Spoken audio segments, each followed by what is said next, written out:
If you're saving 100,000 naira every month and you feel that will make you rich, I have bad news for you. In Nigeria, saving alone won't make you rich. The people growing their money aren't just saving it, they are investing it. In today's video, I will be teaching you everything you need to know about investment. By the end of this video, you will know everything, how to invest, where to invest into, even if you're just starting with just 5,000 naira. So make sure you stick to the end of the video. So what is this video meant for? A beginner who has never invested before. And what would you be learning? You'll be learning the quick roadmap to everything in investment. And why does this matter in today's Nigeria? We have an high inflation rate, high cost of living, and naira depreciation. So yes, you need this video. Before we start to talk about where to invest, let's get something straight. Investing is not the same as saving. They sound similar, but they are completely different games. And if you mix them up, you will stay broke even if you are saving every month. So what does investing really means? Investing means putting your money to work so it can grow and earn more money for you. So you are giving your money a job instead of letting it sit idle. So what's the difference between saving versus investing? So once you are saving money, it means you are storing the money. But once you are investing your money, it means you are growing your money. Two different things. What are the returns you get from saving? You get up to 3 to 4% per year. And what are the returns you get from investing? You get 10 to 25% per year, depending on what you're investing in. Now, what are the risk factors surrounding saving and investing? The risk factors surrounding saving are very low, while the risk factor surrounding investing ranges from low to high, depending on what type of investment you did. So what are the small examples we have? For saving, we have bank savings. And for investing, we have treasury bills, mutual funds, and stock. Savings is like packing your money. Safe, but slow. Investing is like sending your money to work. Risks here, but it grows your money faster. If inflation is at 24%, and your banks give you 4% every year, your savings is actually shrinking. So let's think of it this way. If I buy a 50,000 naira fabrics and I resell them for 70,000 naira, I've made a 20,000 naira profit. That's investing. I invested in that business. So if I kept that 50,000 naira under the bed for a year, that 50,000 naira won't be able to buy as much fabrics I bought at the beginning of the year. It could only buy less of it. And this is why investing is non-negotiable. I'll tell you something a lot of Nigerians don't realize. If you are saving all your money in the bank today, you are actually getting poorer. And no, it's not because you are spending money recklessly. It's because of how fast naira is depreciating and the high cost of inflation. Inflation eats your money. And what is inflation? What does inflation mean? Inflation means an increase in price of goods and services over time. So let's use fuel as an example, because that's one of the things that affects our economy a lot. If you have 5,000 naira and in 2015 you want to buy a 5,000 naira fuel, you will be getting 51 liters of fuel, because fuel was at 97 naira per liter. 5,000 naira in 2015, which was 10 years ago, you'll be getting 51 liters of fuel. And in 2020, 5 years ago, with that same 5,000 naira, you will be able to get 30 liters of fuel at 165 naira per liter. Now in 2025, that same 5,000 naira will only get you 5.5 liters of fuel at 890 naira per liter. This is called inflation. That means if you saved 500,000 naira in 2020, it cannot buy you that same things in 2025. And it's not just inflation. Naira is also losing its strength. In 2020, $1 was equal to 380 naira. Now in 2025, $1 is equal to 1,600 naira. So if your money is sitting idle and doing nothing for you, it's losing its value every day. This is why wealthy people don't keep all their money in their savings accounts. They invest in assets that grows faster than inflation, like treasury bill, mutual funds, stocks, and even dollar investments. That way, if the price of things are going up, their money is also growing also, so they are not stagnant. So let's make this practical. So if you have 500,000 naira in 2020 and you decided to invest it, what would you be getting in 2025? So if you had reinvested 500,000 naira in bank savings, which give 4% per year, In 2021, you'll be getting 520,000 naira. If you reinvest this 520,000 naira in 2021, you'll be getting 540,800 naira. Now, if you now reinvest this 540,800 in 2022, you'll be getting 562,432 naira in 2023. If you now reinvest this 562,432 in 2023, you will be getting 584,929 naira in 2024. Now in 2024, if you reinvest 584,929 naira, you will be getting 608,326 in 2025. So if you take that same 500,000 naira and you invested in treasury bill, which gives 12% per year, you will be getting 560,000 naira in 2021. If you reinvest this 560,000 naira in 2021, you will be getting 627,200 naira in 2022.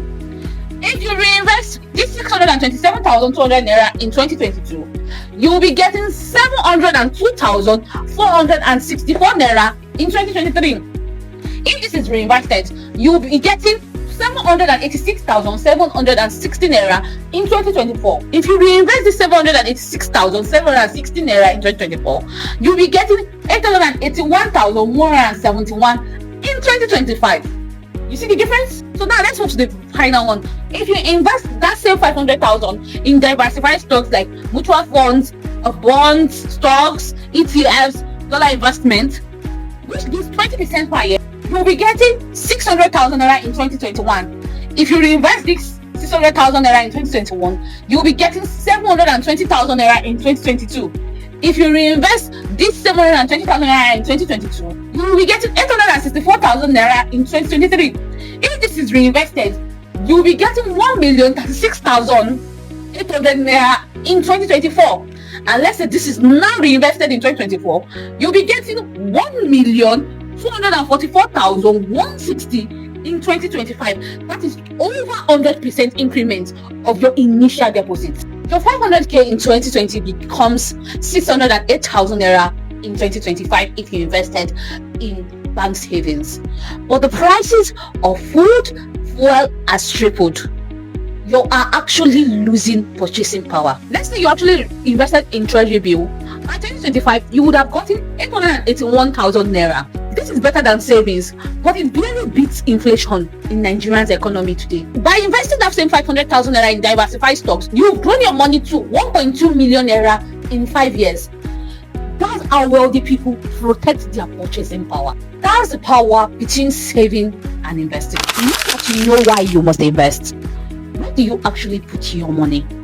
Don't worry, I'm not here to confuse you with 20 different options. I will break this down in beginner-friendly investments that you can start even if you just have 5,000 naira.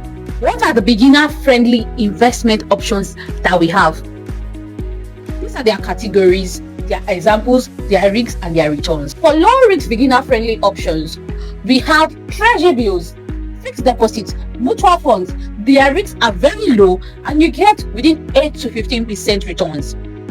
For moderate risk categories, we have dollar savings, real estate investment trust, and exchange traded funds, popularly known as ETFs and REITs. Their risks are medium and you get within 10 to 20% returns. For high growth investment options, we have stocks, dollar ETFs, index funds, and their risks are very high for beginners who know nothing about investments, and their returns are within 15 to 25%. For beginners, we will be focusing on the first two categories, which are the low risk options and the moderate risk options, because our goal is to protect your money while helping it grow faster than inflation. So what are the low risk options that we have? Number one, treasury bills. Treasury bills are short-term loans given to the Nigerian government. They are safe, guaranteed, and SEC regulated. Their average returns is between 8% to 12% per year.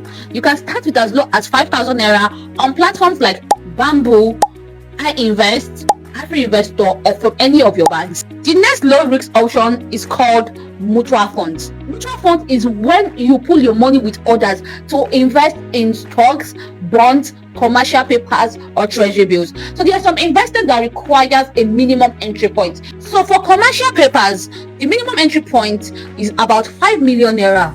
And you might not just have 5 million naira sitting down somewhere, but if you are 1,000 people as 5,000 naira, and you pull that 5,000 naira together, that gives you 5 million naira. That is what we call mutual funds. This is usually handled by asset management companies, and a fund manager does all the work for you.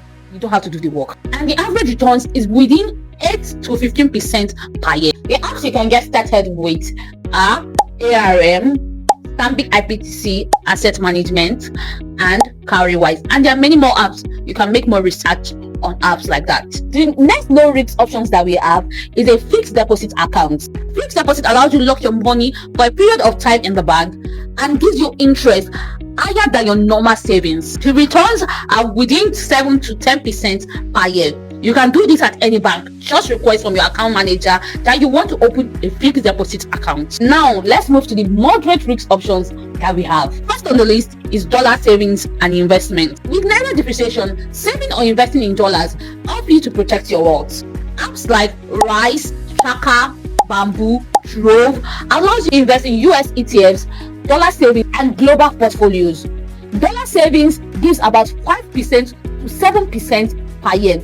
And this is much more better because you are actually saving in dollars. This beats inflation very, very easily. The next on the list is real estate investment trust, known as REITs. You don't need millions to invest in real estate anymore. With REITs, you can invest in property portfolios and earn rental income plus capital appreciation. The minimum you can start with is 10,000 naira on platform like Trove, or you can open an account with an investment broker that does REITs. The next on the list is called exchange traded funds, popularly known as ETFs. ETFs allows you to invest in basket of companies instead of you investing in different company stocks. They are lower risk than single stocks and they are great for beginners. For example, with 5,000 naira, you can invest in ETFs like S&P 500 or NGS 30 with the apps like Bamboo or Trove. For now, avoid crypto, forex, penny stocks, and Ponzi schemes if you're a total beginner. Learn the basics first and build a low risk foundation. Once your portfolio grows and your knowledge improves, you can explore higher risk opportunities. Meet Tunde. In 2020, Tunde invested 250,000 naira in treasury bills and 250,000 naira in dollar savings on Rice. In 2025, his portfolio has grown to 1.2 million naira without stress, beating inflation and protecting his purchasing power. Okay, so we have talked about why you must invest and best beginner options. So let's make this practical. How do you actually start investing today, even if you have just 5,000 naira? Step 1, set a clear investing goal. Know why you are investing. Ask yourself these 3 questions. Number 1, am I investing to beat inflation? Number 2, am I investing to build wealth? And finally, am I investing for a specific goal like travel, house, or retirement? Your goals decide where and how you will invest. Step 2, build an emergency fund first. Before you start investing, make sure to have 3 to 6 month expenses saved. This protects you so you're not forced to sell your investment when unexpected bills shows up. Step 3, choose a beginner friendly investment app. Start small and choose apps designed for beginners. If you want safe and steady growth, I recommend Invest or Cowrywise. If you want to protect your money from naira depreciation, I recommend Rice or Bamboo. If you want to invest in stocks or ETFs, I recommend Bamboo or Trove. Step 4, start small but stay consistent. You don't need millions to start investing. If you start with 5,000 naira every month, that is 60,000 naira a year with returns. The key is consistency, not big lump sums. Step 5, automate your investments. So stay disciplined, automate your investment. Set up auto debits on apps like Cowrywise, Trove, Bamboo, or Invest. That way, investing becomes an habit, not a chore. So you don't need huge capital to start investing. Start small, stay consistent, let time and compounding interest do the work for you. In the next part, I'll be showing you 5 beginner mistakes Nigerians make when investing and how you can avoid them. Before you invest a single kobo, you need to know this. Most Nigerians lose their money not because investment is risky, but because they make these 5 common mistakes. I have seen it happen again and again, and and I don't want it to happen to you. Mistake number 1, chasing unrealistic returns. If an investment promise you 50% monthly returns, hey, Biko, run, because this is how Nigerians lost money to Ponzi schemes like MMM, Rackstally, and the newest one, Cebex. Rule of thumb: if it sounds too good to be true, it is too good to be true. So run. Mistake number 2, investing without research. Before you put your money anywhere, check if the platform is SEC approved. You can visit sec.gov.ng to confirm. Don't invest based on hype and word of mouth. Just because one celebrity endorsed it doesn't mean it is legit. Mistake number 3, investing without an emergency fund. Never ever invest your last card without an emergency fund. You are forced to sell your investment at a loss when life happens. And mistake number 4 is not diversifying your portfolio. Don't put all your money on one platform or one friend's investment idea. Spread your money across different asset types: treasury bill, mutual fund, stocks, ETFs, and many more. And finally, mistake number 5, timing the market. You don't need to predict the perfect time to invest. The secret is consistency and not timing. Invest small amounts regularly, and that is how you build wealth. So if you avoid these 5 mistakes, you will save yourself years of frustration and potential losses. So there you have it, the complete beginner's guide to investing in Nigeria. We have covered what invest really means, why you must invest, how to start investing, and where you can invest, and the mistakes you should avoid. Here's the truth: you don't need millions to start. You need the right knowledge, discipline, and consistency. The earlier you start, the faster your money works for you, even if it's just 5,000 naira a month. I've put together a beginner investing starter guide that breaks everything down step by step, including the beginner-friendly platforms and how to start safely. All you have to do is comment guide, and I'll send it to you directly. And don't forget, this is just day 1 of my 30-day investing 101 series. Subscribe, turn on post notification, and join me tomorrow as we go deeper into your beginner investing journey. Your future self will thank you. I still remain Reni Abbas, your finance girly, and I'll be seeing you on the next one. Bye.